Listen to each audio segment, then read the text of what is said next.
50,000 international students non-compliant. This is the most recent news that has been published by Globe and Mail newspaper in Canada, and they have found out through the data that they have obtained from IRCC as to the number of non-compliant students. So what does non-compliant student mean? These are the students who have arrived in Canada, they've come to Canada on a study permit, but decided not to go to the college, not to study, simply just continued with their other agendas that they might have. They might be in Canada and not going to college, not going to the university, not studying. Basically means they've decided to either just stay in Canada, lay low, of course staying illegally, because the minute you are not complying with the study permit conditions means you are in non-compliance. Means if you're just going to be staying in Canada, what exactly are you doing? You are working illegally, right? What else are you going to do? Of course, as you might have already heard, Canada and the US, our southern border, they're having some border issues, in the sense like US President-elect Donald Trump has identified that Canadian border is not really being managed very well.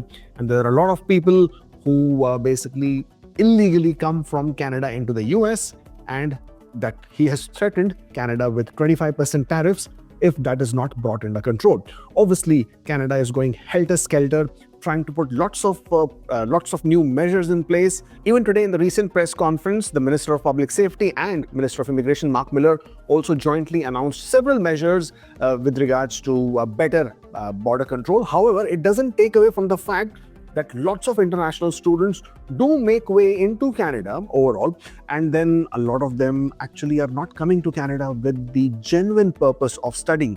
This obviously raises a big question on the integrity of the study permit program, and as to what exactly is going on. Why is it that so many international students come to Canada but actually don't want to study? What is the other motive?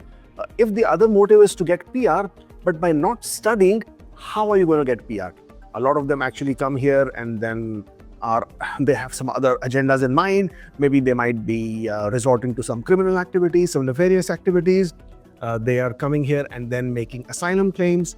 They're coming here and then working illegally, basically going underground and not to be discovered, not to be identified. And of course, some of them will actually cross illegally and make their way into the United States of America. And that's how it is operating. But this article from Globe and Mail identifies the complete data. Obviously, amongst these 50,000 international students who have been shown as non-compliant, well, India again tops the list.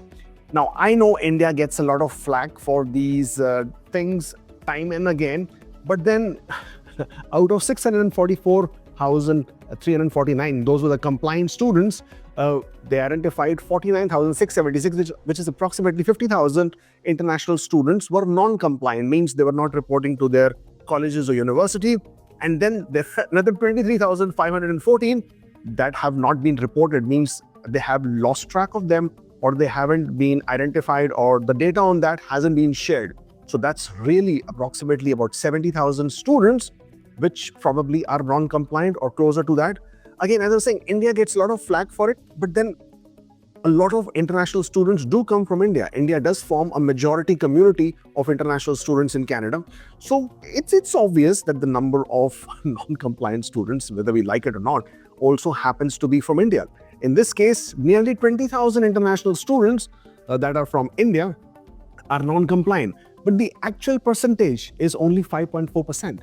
Means out of a total contingent of about 327,000 international students, only 5.4% are non-compliant, bringing that number to roughly 20,000. But then there are another 12,553 who have not been reported yet. So the data on that, on those students is not available. But somehow 91% managed to remain compliant. So all of us are not bad. Of course, there are a few bad apples. That's how you would like to call it. But that's not how always the data should be inferred, right? That's not how you come up with your conclusions as far as the data is concerned. So if total number of non-compliant students is roughly 50,000, of that nearly 40% is from India, and 40% is then a very big number. And again, there are some other countries who obviously have a larger share of non-compliant international students. Look at Rwanda. Out of 840 international students that they had, 802 were non-compliant. That's a very, very big number, right?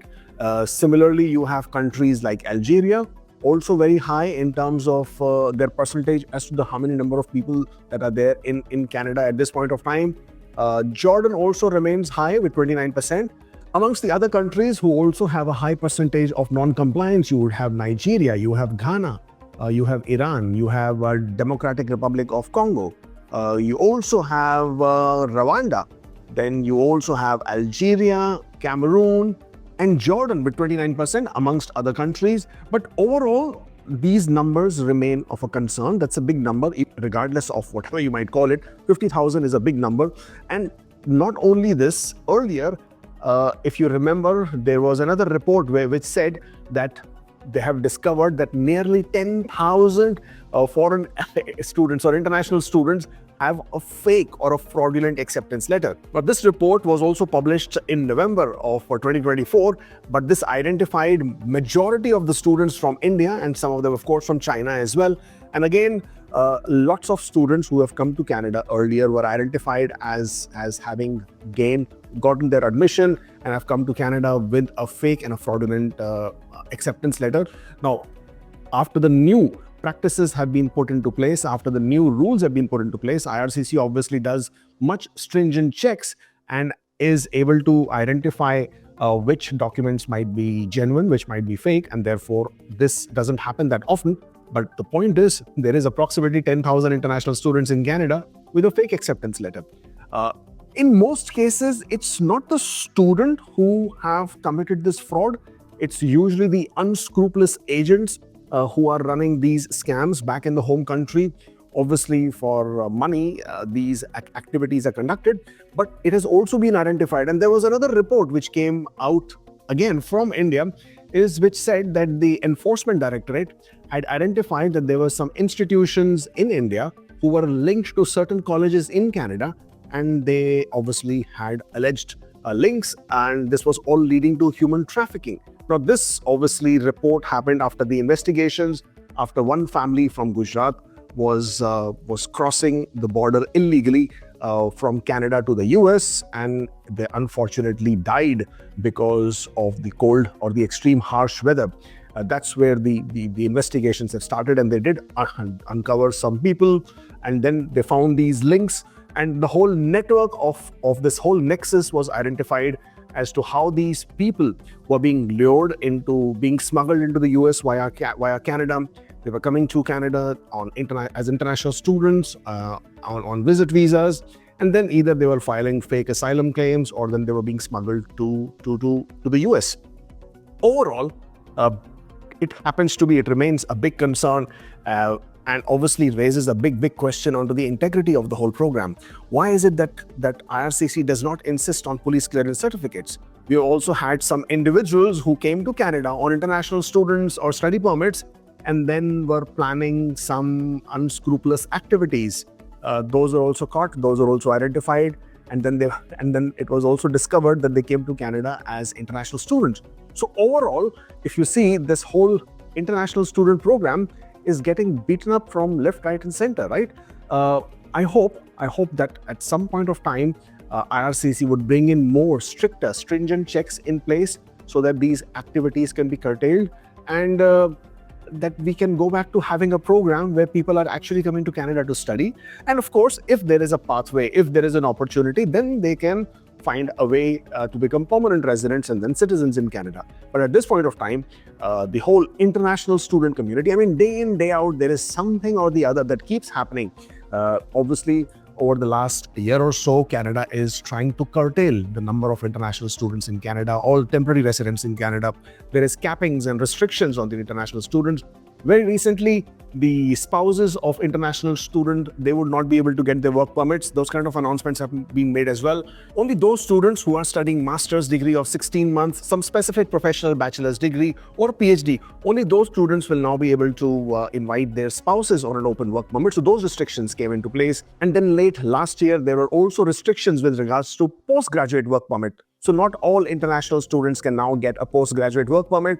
Only international students who are studying in fields of education which are linked to priority occupation only those will be entitled to get a postgraduate work permit after they complete their studies.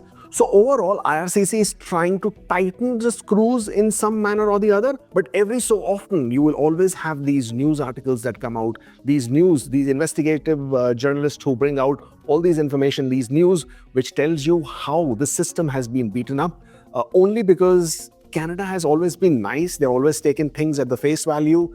They haven't really gone down and checked whether people are actually expressing genuine intent or there's something else happening. But for the time being, the latest news remains that 50,000 non-compliant international students, of which 20,000 or so happen to be Indians. And this story is still developing in terms of actually IRCC being able to check on these international students or having lost track of them, where these international students right now are they still in Canada? And if they're in Canada, what kind of enforcement action is being taken on them? Are they still working? Are they studying? Will they be regularizing their status? Have they already left Canada? Those questions still need to be answered. That's all that I have for you today on this recent news about these international students who are now non-compliant. If there is anything more, I will certainly share that with you. For that, do subscribe to the channel, and hey, don't forget to like and share.